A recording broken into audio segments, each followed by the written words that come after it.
Hello everyone, in this video I will show you how to fix the media keeps stopping error on H70 Fusion. Let's start the video. First of all, go to app library, scroll down to and click on settings app.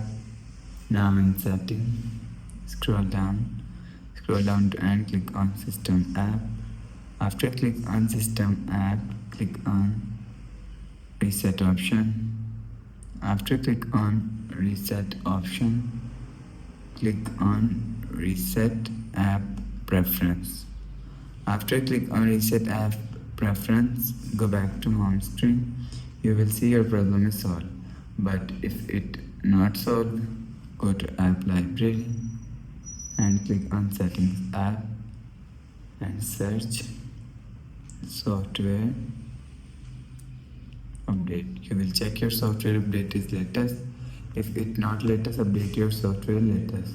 After update software latest, go back to home screen. You will see your problem is solved. But if it is still not solved, click on settings app, scroll down to and click on system.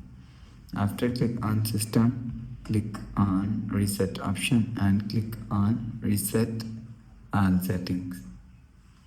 After click on reset all settings, go back to home screen.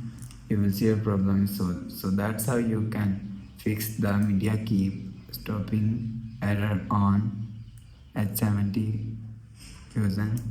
If you like the video, please subscribe. Thanks for watching.